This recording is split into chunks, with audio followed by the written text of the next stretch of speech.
So far, we have mostly dealt with text in Jupyter Notebooks. But of course, the whole point is to integrate explanatory text with code that actually does something. So let's talk a bit about how that is going to work. We'll go into this in more detail later in the course. The Jupyter Notebook environment supports the use of many different kernels.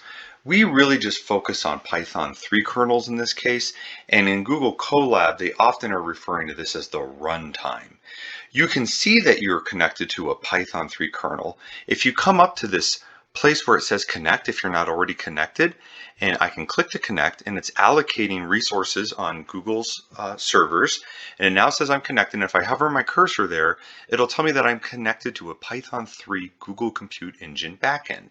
I also see that I'm given almost 13 gigabytes of RAM and over 100 gigabytes of disk space in which to run my Jupyter Notebook. Now, communication between the user and the kernel is broken down into cells. When editing a code cell, if you hit Shift Enter on the keyboard or Shift Return, depending on your keyboard layout, you can execute the contents of the cell and then move on to the next cell. If you do Control Enter, it will execute the contents of the cell and stay in that same cell. And I showed that in a previous video. The response from the kernel will be printed underneath if there is any output associated with the code. So let's look at this very simple one line of code here. So we see we have one line, it's numbered 1 here, and we are just saying 2 plus 2. And we have a code comment to the right of it. But let's just press Shift Enter for now, which moves us, as you can see, to the next cell, and it has an output of 4 because of course 2 plus 2 is 4. Now if I had pressed Control Enter instead, notice I'm still in the code cell. I didn't move on. That's the difference between Control Enter and Shift Enter. And the output is still 4. Now, if I look at this code comment and it says try 2 plus 2 with a semicolon. So I'm asking you to try adding a semicolon to the end of this. If I do that and then I'll do Control Enter again, or in this case, I'll go ahead and press this Run Cell button. Notice now there's no output to the code cell. What did that semicolon do? The semicolon is suppressing the output of the operation. Does it mean that the Python kernel did not compute 2 plus 2? No, it did. It's just not presenting it as output. If I had stored it as a variable, it would just be in that variable still. It still would run it, it's just not going to print any output associated with it. So I'll go ahead and get rid of that, and you can try that for yourself. And another thing is, what would have happened? I'm talking about Shift Enter and Control Enter, or possibly hitting this Run button. But let's say you just plain old press Enter. So let's say that I have my cursor right here and I just press the Enter key. Notice what that did. That entered a new line in the code cell, and that new line just has this code comment. And it's maintaining the spacing that was there when I originally pressed Enter, because I was 2 spaces away from that hash symbol. Now, blank lines and code comments can help enhance the readability of code, and readability of code is very important. This leads us to the next activity, which I will discuss in just a moment. As previously mentioned, I will often create separate videos that are not embedded that are showing the solutions to embedded activities. But in this first notebook, I am showing solutions to activities within the lecture videos. So let's move on to activity 2, making code readable. Here I'm asking you to do 3 things. First, add a blank line to separate the 2 lines of code by positioning the cursor at the end of the first line of code and pressing the Enter or Return key. The second thing is to add some comments to the code cell below. And the third thing is to create a markdown cell below this code cell and before the horizontal rule that's right here, where the end of activity 2 is. See, that's that long kind of line you see there. And in markdown, that's just given by 3 dashes. It creates that horizontal line. That's what's called a horizontal rule. If I get rid of it, you'll notice that horizontal rule would not be there. So we'll go ahead and put it back. So now, the first thing I'm asking you to do, just put your cursor right here on the right side of 2, press Enter. Now we have a blank line between the 2 lines of code, and I know this seems silly, but it's just the idea and the concept of how much easier it is to read the code when there's some blank space in between lines of code. You don't do this between all lines of code, but you want to introduce spaces kind of with some judgment and discretion to help with the readability. So if a line of code is not directly connected to a line above it, or it's performing a different function, it's a good idea to kind of separate it out because it highlights that specific line and makes it clearer what the code is doing when you're just reading or skimming it quickly. So the second thing is to add some comments to the code cell. Now, generally, I would not show any comments or information in markdown cells in these activities. I would just present in these activity solution videos, I would just present the code side of things. But here, I'll just go ahead and indulge myself a bit to go through the full solution. So to add some comments to the code cell below, here, remember, just proper formatting is to go 2 spaces and then use that hash symbol or pound symbol, depending on what you call it. And then you can write something like assign to the variable x. Code comments should be succinct but clear. That's a very short, clear code comment. It says exactly what's going on in that line of the code. And then here, I again do 2 spaces and then that hash, and then what should I write? I could add 3 to the variable x. That's what it's doing. So you could write something like this. You could write your own thing. And then, of course, to create a markdown cell below this code cell, and I'll just go ahead and I guess I should run this code cell.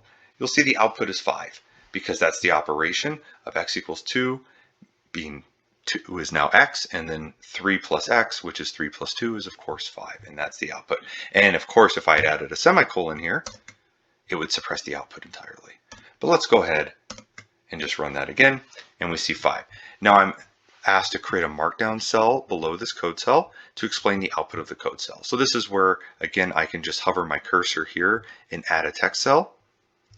And I could just say, in the code above, x, and here's how you can make x appear like it's code. If you put a tick mark, just like this, on either side of a variable or any kind of thing that you want to have formatted as code, it will make it look like code in your markdown cell. So in the code above, x equals 2. So notice how that looks like code, the kind of the structure of that. X equals 2 assigns the number 2 to the variable x. Then, when 3 is added to x in the third line of code, which is showing up because I put a blank space in there, the output of this is 5. So that's it. It's very clear. It's very simple. I'm not asking you to really dive deep into what this means. We're not doing complicated things here. We're assigning 2 to x and adding 3 to it. But I just want to see something like that so that you can just show me that you're following the instructions. And if I was grading this activity, and let's say that this blank line was missing, but you had the code comments and the markdown, that would only be a 66%. You're missing a third of the activity. If the activity has 3 pieces of 3 instructions, I'm grading each one equally when I'm assigning the grades.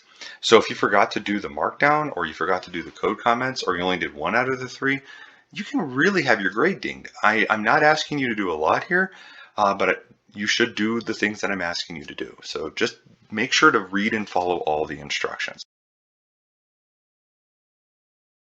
Although the interaction is broken down into cells, in a single session of running a notebook, all of the cell executions form a single dialog with persistence of state between cells. For example, in the previous code cell, the line x equals 2, seen here, was an assignment. It declared a new variable x and it set it to have the value 2. That value will persist if we perform another execution somewhere else in a different code cell. Now you might say, well, we added 3 to x. That is true, but we did not assign that to a variable. We did not assign it to x, for instance. If we had written x equals x plus 3, then this would turn the value of x, which is 2, into 5. But because x plus 3 was not assigned to any variable, then x is persisting as 2. And in fact, if you hover your cursor over the variable x, Colab will tell you that this is an integer x and it has the number 2, which is a very convenient feature in Colab. Now, in Google Colab, if you ever select runtime and restart runtime, so go into the runtime menu option and restart runtime, this will break the dialogue. It's like clearing the memory of the conversation between all the code cells. So all the variables will be lost. So if I do that now, you look at this and you say, well, it sure looks like that code cell still ran because there's that output.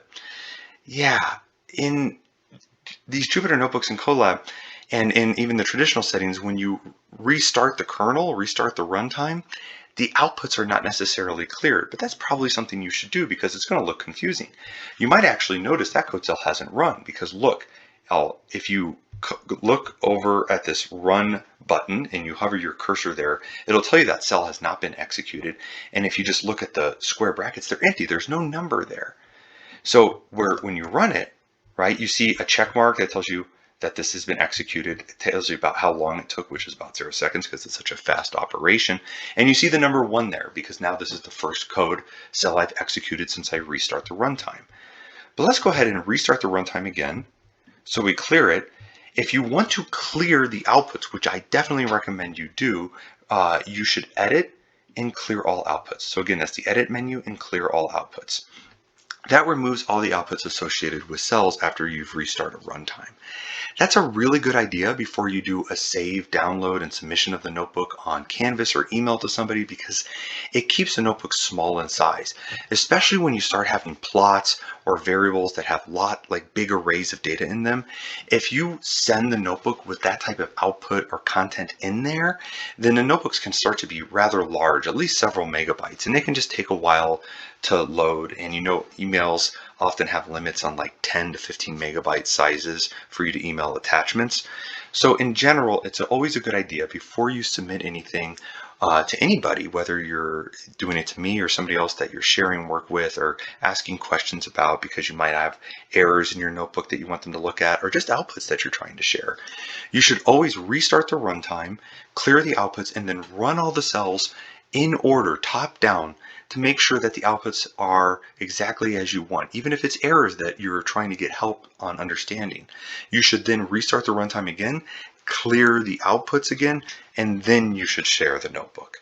That's really a process I highly recommend following. But let's go ahead and rerun this code cell now.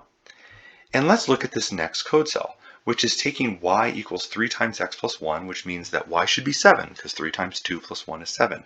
And we're printing the output, so we're seeing the print command here. And of course, we see the output is 7. But now, there can be a potential source of confusion here when you're looking at the notebook and running things in real time, because you could see a series of code cells in some order, but you might be running them out of order. For instance, I could go back up here, and I could rerun this code cell. And now, if I look at that code cell, I see the output that this is the 3rd code cell that I've run. And I see that this one is 2. And so how should I make sense of this? Like, what was the order? Especially if I run this one again, now that's 4. And I go, okay, that's 3, that's 4, and now I won't find 1 or 2 anywhere when I look in the notebook. And if I go, oh my gosh, what was the first and second thing that I did? Well, Colab has a great thing to help you find that, which is really useful. It can help with debugging things, or even when you're developing code or filling things out later in the notebook. And it's to go to View and go to Executed Code History, and now you can see exactly the order of the code cells you ran. And what's also nice is they have options for you to jump right, it will scroll right to the code cell in the notebook. So for instance, if I scroll way down here and I now click on these arrows, it takes me right to that code cell. And then if I click on this other code cell, those arrows, it will scroll again to that code cell.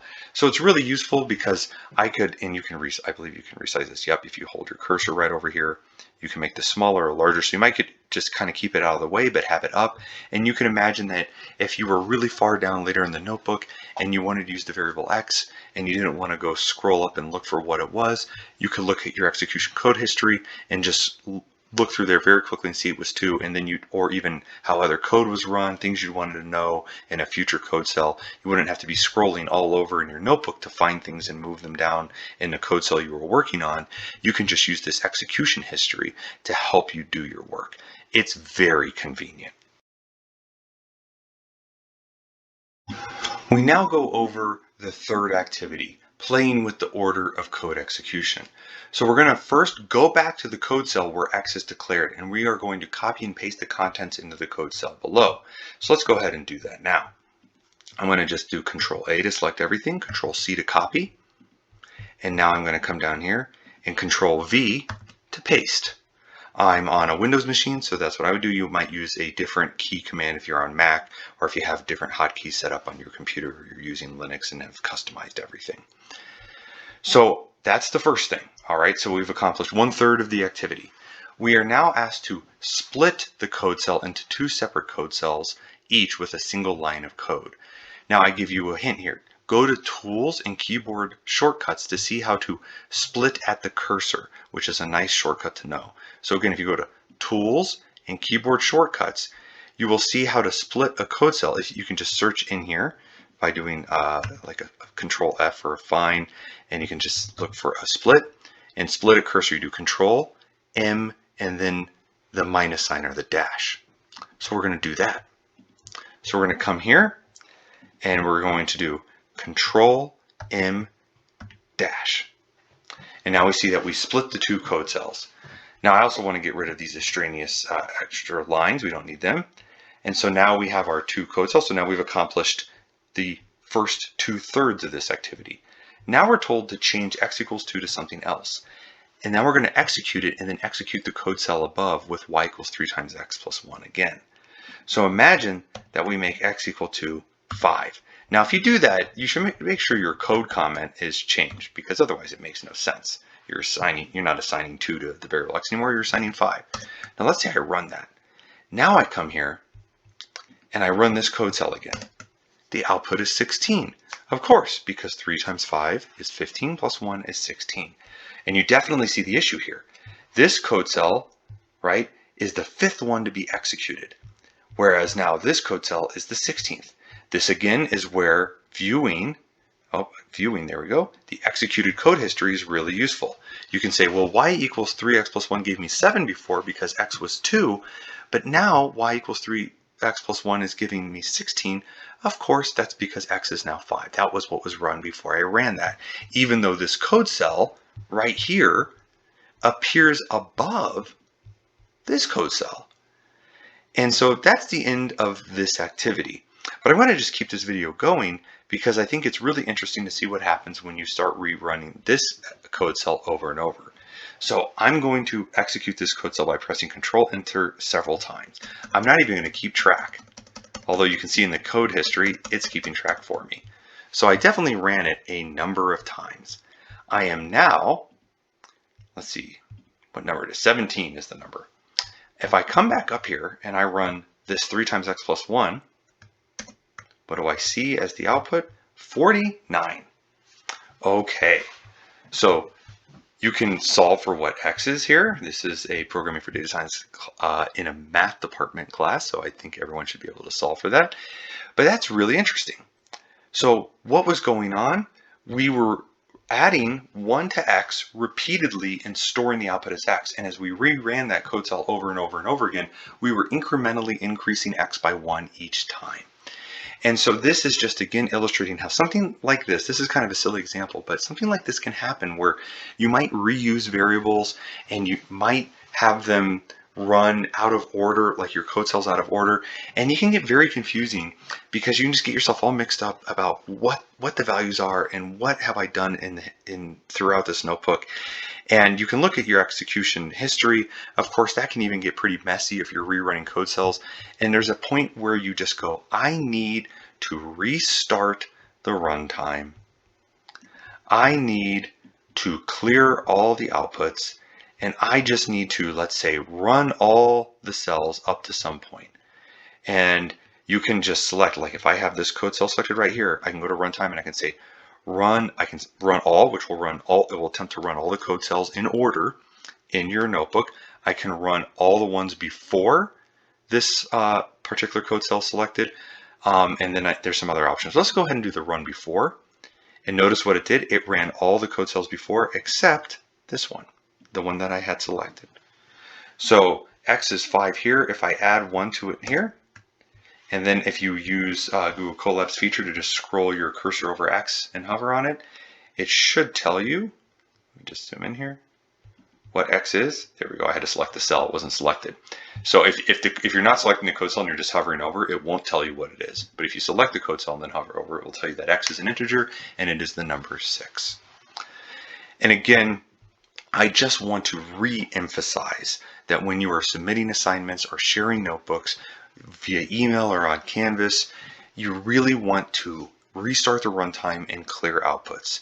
You want to check that everything is appearing as you want it to, producing all the outputs you're expecting by running everything in order, and then repeating that process, restarting runtime, clearing outputs, saving, downloading, and emailing or uploading to Canvas.